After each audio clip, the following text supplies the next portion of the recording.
President Buhari attends Guinea-Bissau 47th independence anniversary, reaffirms Nigeria's continued support and assistance to the republic.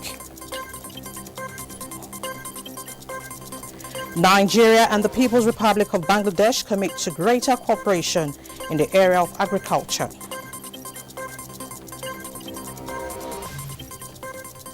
Israel tightens second nationwide lockdown as Poland and Netherlands report rise in coronavirus cases.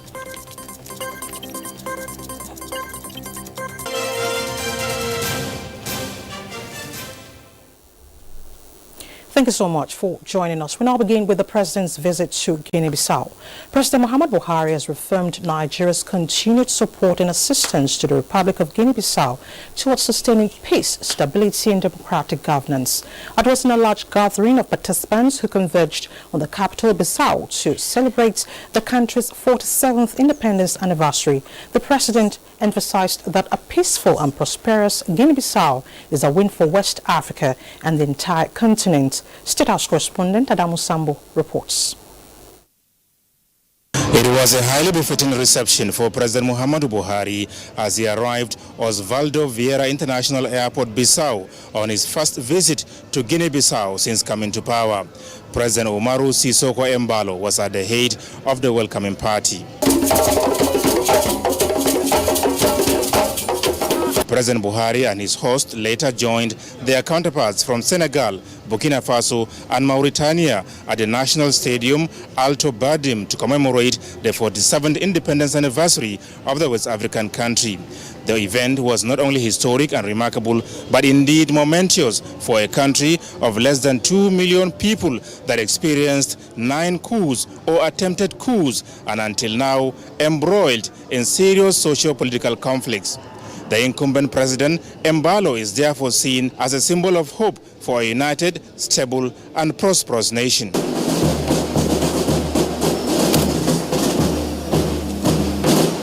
Speaking at the event, President Muhammadu Buhari said he is indeed proud of the support Nigeria provided towards entrenching democracy in Guinea-Bissau. This support, he said, can only be increased under his tenure. I congratulate you and good people of the Republic of Guinea-Bissau on your Independence Day celebration and express my wish for greater achievement in the years ahead. It is my sincere prayer that your country will continue on the path of national cohesion, growth and unity. The president used the opportunity to reflect on the excellent relations between Nigeria and Guinea-Bissau, promising to work more closely with President Embalo to carry it on to the next level of fruitful cooperation and partnership. Permitting me to conclude by expressing my profound gratitude to you, the government and the good people of the Republic of Guinea-Bissau for being a good host to Nigerians resident here in your country. Colonial boundaries would never break the bond of kinship that binds us. And as a mark of appreciation for his enormous contributions to peace, stability, security and democratic enterprise in Guinea-Bissau, the government named a major road in the capital city after the Nigerian leader. President Buhari formally inaugurated the road before returning to Abuja.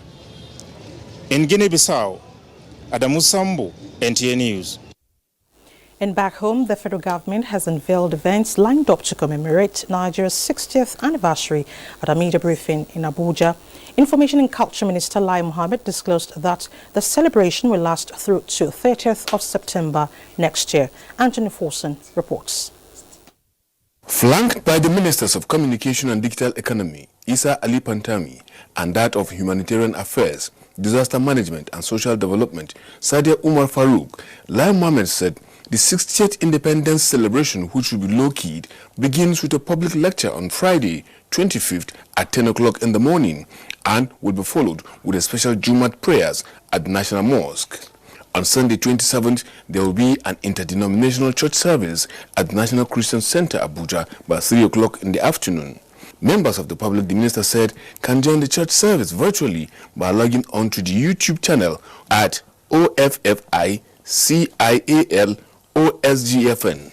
On Monday, 28 September by 10 o'clock in the morning, there will be the launch of the National Ethics and Integrity Award by President Muhammadu Buhari to commemorate the 20th anniversary of the ICPC at the State House.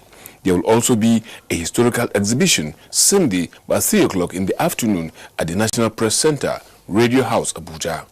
On Thursday, October 1st, there will be the presidential broadcast from the presidential villa, and later at 10 o'clock, there will be the Guard of Honor and anniversary parade at the Eagle Square.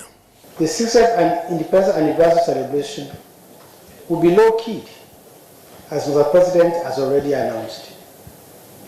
Of course, this is not unconnected with the COVID-19 global pandemic, which has forced some safety protocols on nations around the world. Therefore, the pomp and pageantry that should have marked the celebration will be largely missing. The theme for the celebration is Together, and for the minister, the theme is apt: Nigeria having survived a civil war, years of political crisis, daunting security challenges, including religious and ethnic crises. The age of 60 is seen at the beginning of a new cycle of life, and it's usually well marked. For Nigeria as a country, the administration of President Muhammadu Buhari offers a new beginning. The administration is working assiduously to build a new Nigeria, laying the building blocks for industrial and technological development by building massive infrastructures in the areas of power, roads, bridges, rail, etc. To this end, the minister disclosed that some events that will come up in the course of the year will be announced as the year unfolds. In Abuja, Anthony Forson, NTA News. Into bilateral matters, Nigeria and the People's Republic of Bangladesh have pledged greater cooperation in the area of agriculture towards attaining food sufficiency for their growing population. Secretary to the Government of the Federation, Boss Mustafa, stated this after receiving outgoing High Commissioner of Bangladesh to Nigeria. Mitari Ikme reports. Diplomatic relations between Nigeria and Bangladesh span over 4 decades with shared interests in trade and investment, agriculture, tourism, military training, among other areas of cooperation. Both countries are major contributors to the United Nations peacekeeping operations, and they belong to the Commonwealth, the Organization of Islamic Cooperation, the Developing 8 Countries, and the Non-Aligned Movement. Secretary to the Government of the Federation, Boss Mustafa, says Nigeria-Bangladeshi relations have been flourishing, and the Bangladeshi High Commissioner to Nigeria, Shamim Hassan, agrees there is room for greater cooperation. Bangladesh is a country of 165 million people, but is self-sufficient in food. I believe the continued efforts of establishing some bilateral relationships in terms of signing of different forms of MOU that will help us explore much more of this relationship. We also discussed about some issues about possible areas of cooperation where both countries can collaborate and can benefit mutually. As the Bangladeshi envoy leaves for his next assignment in Italy, he is optimistic that his successor will build on the existing ties between Nigeria and Bangladesh. In Abuja, Mitaire Ikben, NTA News. The Secretary to the Government of the Federation, Boss Mustafa, is leading other government representatives to dialogue with organized labor over an impending industrial action scheduled for the 28th of September by trade unions. The expanded bilateral meeting is to review the issues of modulation in petroleum price and the hike in electricity tariff. Both parties are fully represented to resolve the issues to avoid anything that would lead to the collapse of the economy.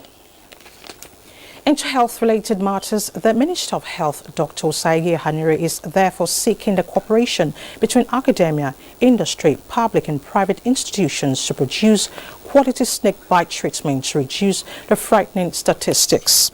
While describing as unfortunate that Nigeria is ranked among the world's worst snake bite-affected countries, the minister noted that the ministry is partnering with the EduTap study group to produce locally anti-snake venom required for the country.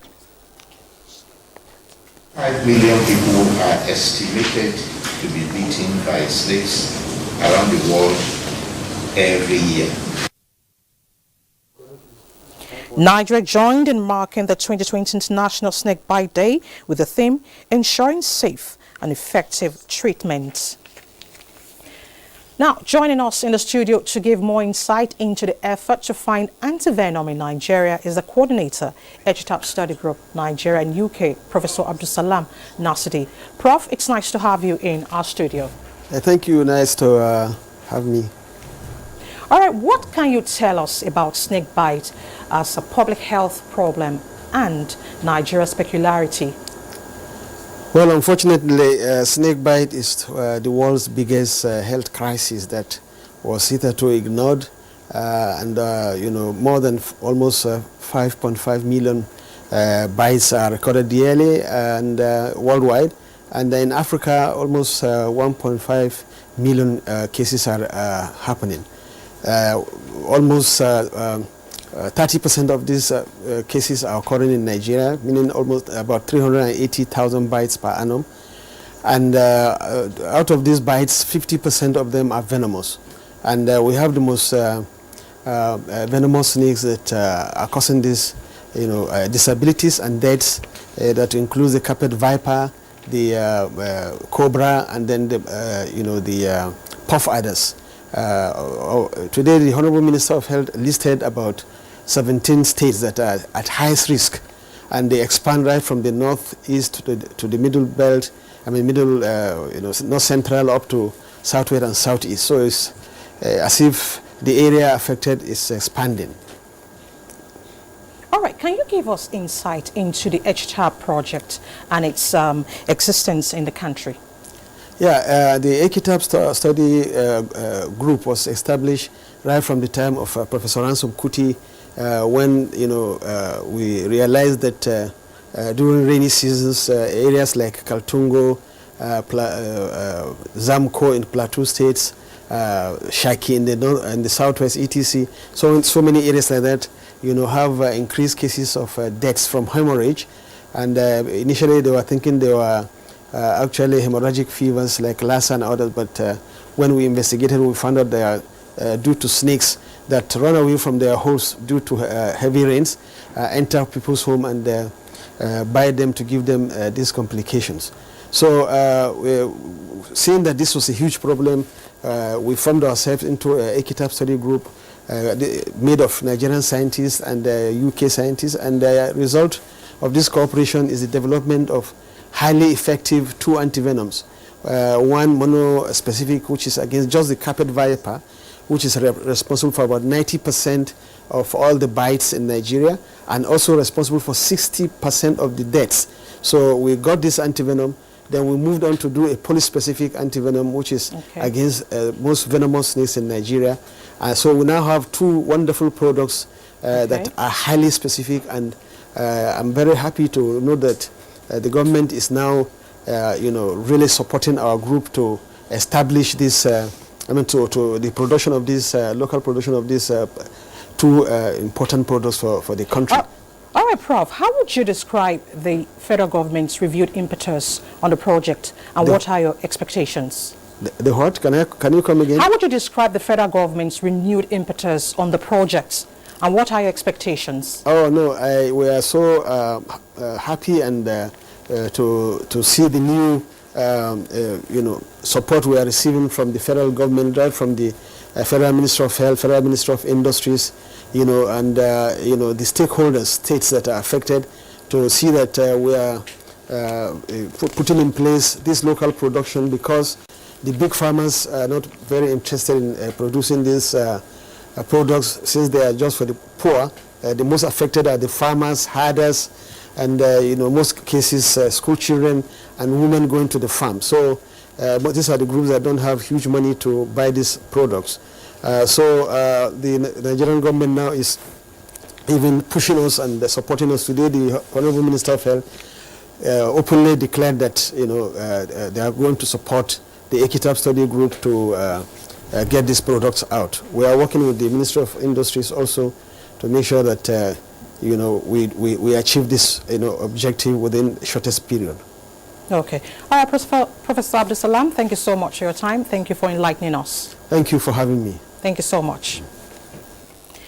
Moving on to electoral matters, as Ondo State enters the last 2 critical weeks in the build-up to the governorship election, the Independent National Electoral Commission, INEC, wants the media to emphasize the message of peace and aid in voter education.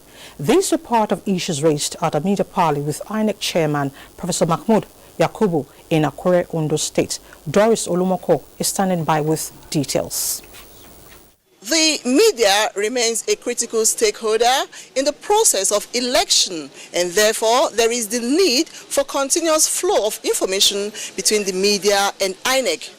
INEC Chairman Professor Mahmoud Yakubu wants journalists to report any form of electoral malpractice, and while on the part of the Commission, he promises that INEC will continue to remain neutral. Will remain professional, and that nothing but the votes cast by the Ondo people will determine who becomes the next governor of Ondo State. As journalists, we have roles to play to ensure that we expose people who want to buy votes on the election day. Other issues raised at the media parley include issues that have to do with the security of journalists while on election duty, and INEC promises to tackle that. The input that we receive from you, from the field, is very important in order to enable us to respond to challenges as they arise during elections, and then the kind of lessons that we learn from one election to another. And for the members of the fourth estate of the realm that is talking about journalists, they are promising that the Ondo State governorship election will be covered objectively with the ethics of the profession upheld.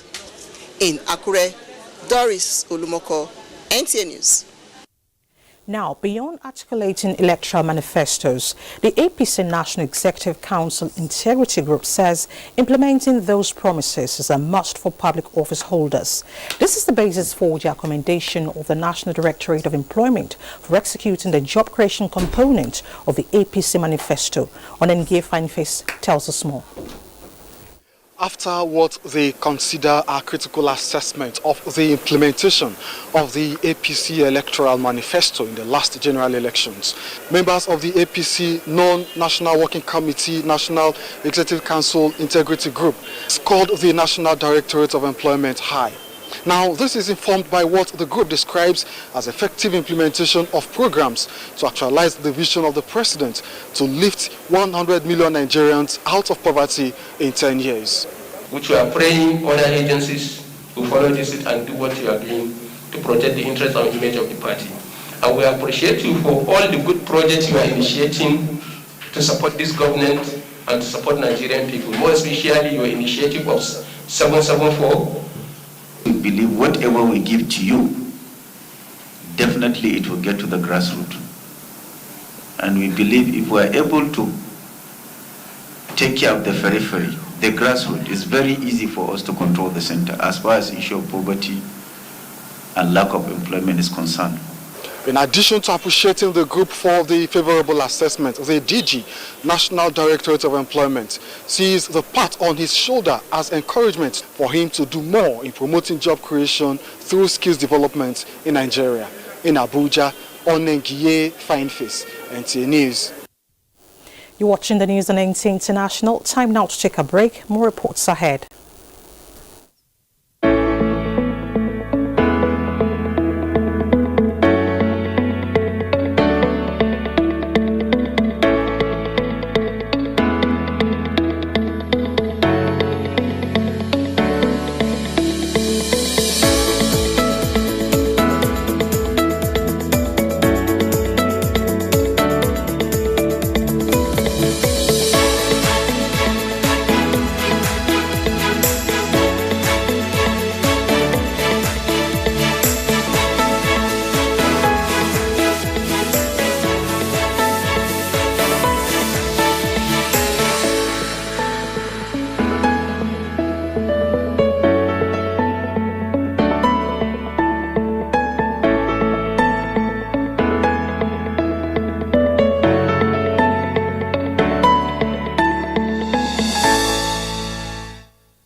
Thanks for staying with NTA International.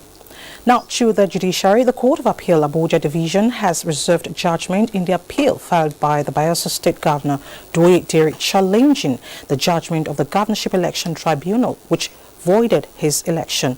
Austin Ayebe has details of the proceedings. The appellant, Governor Doye Diri, through his counsel, Chris Uche, Senior Advocate of Nigeria, told a panel of 5 justices presiding over the appeal to allow the appeal and set aside the majority judgment of the Bayelsa State Governorship Election Petition Tribunal. Highlighting some of the points of argument contained in his written address, counsel to the governor contends that it was not the contest that disqualified the candidate of the Advanced Nigeria People's Party, but ab initio, constitutionally not qualified to contest. He stressed that the candidate did not show any cogent reason for the contest, as he even filed the petition about 4 months after the election instead of 21 days provided in the Electoral Act.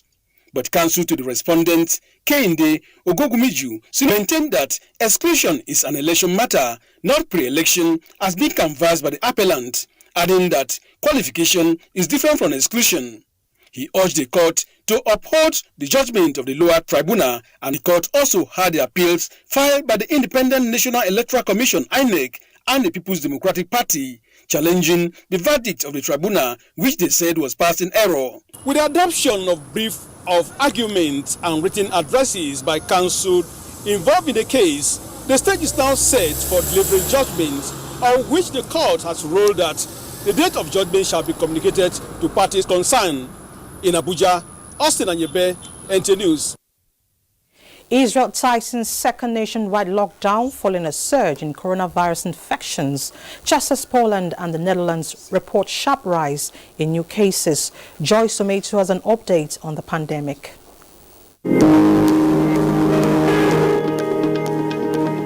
As coronavirus lockdown measures around the world are gradually lifted, many countries are witnessing spikes in the number of new cases, prompting a reintroduction of new measures. Israel on Thursday tightened its second nationwide coronavirus lockdown after the country's Prime Minister, Benjamin Netanyahu, raised alarm that a surge in infections was pushing the nation to the edge of the abyss. The move came after the daily number of new cases exceeded 8,000. Similarly, Poland has been hit by an increase in coronavirus cases after the country lifted its restrictions. On Thursday, the country reported 1,136 new COVID-19 infections, the highest daily number since March. Reports say the southeast of the country is worst hit. Meanwhile, the number of new coronavirus cases in the Netherlands has hit a daily record of 2,544 on Thursday. New COVID-19 cases in the country have reached record levels almost every day for 2 weeks.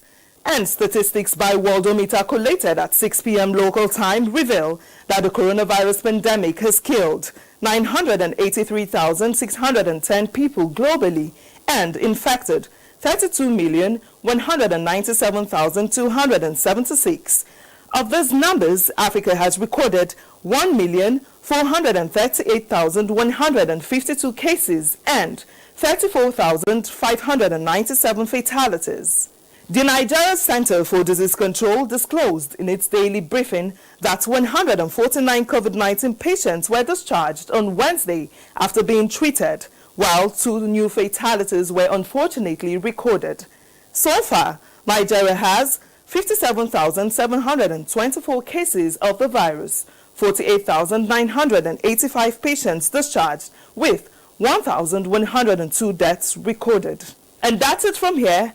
I am Joyce Ometu.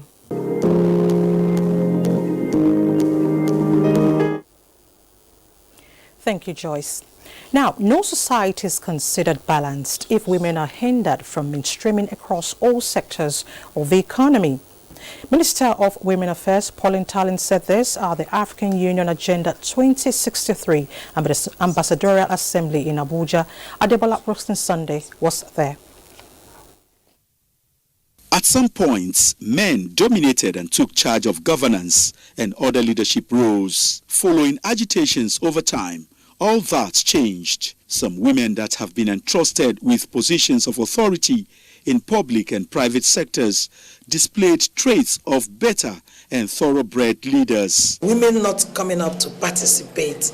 At this roundtable by the African Union Agenda 2063 Ambassadorial Assembly, participants' advocacy centered on gender mainstreaming, which they say is key to achieving sustainable development in Africa. For side-by-side ensuring quality. Minister of Women Affairs Pauline Tallen, who applauded President Muhammadu Buhari for inclusion of more women, expressed some concerns. Especially important to address social and economic challenges that affects women, including health, quality education, water and sanitation, jobs, access to finance and technology, from forced displacement to sexual and gender-based violence, to growing recruitment and abduction by terrorists. We must do more to empower our women, because functional and sustainable empowerment of women serves as a propeller that accelerates growth and global development.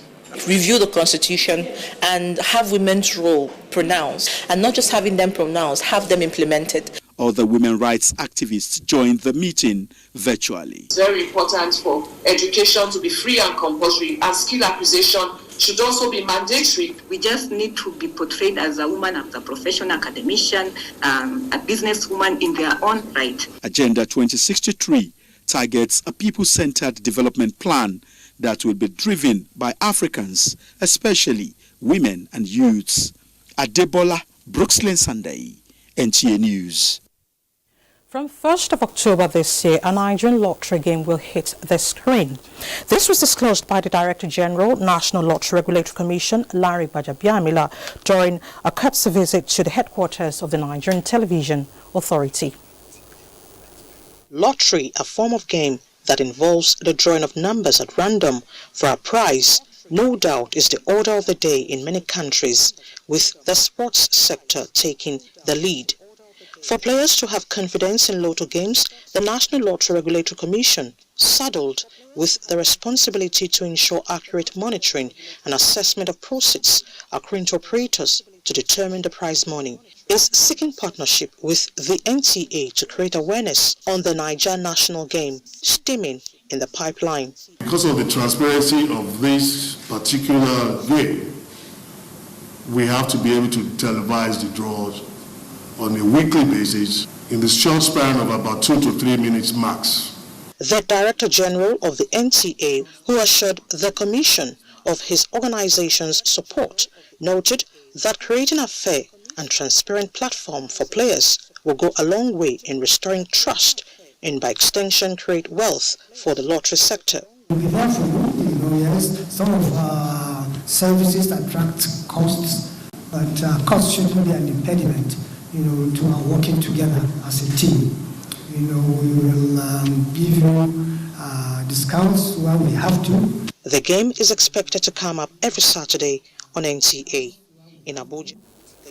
And that ends the news at this hour on NTA International. Thank you so much for being a part of it. Don't forget to be a star. Stand against rape and rapists.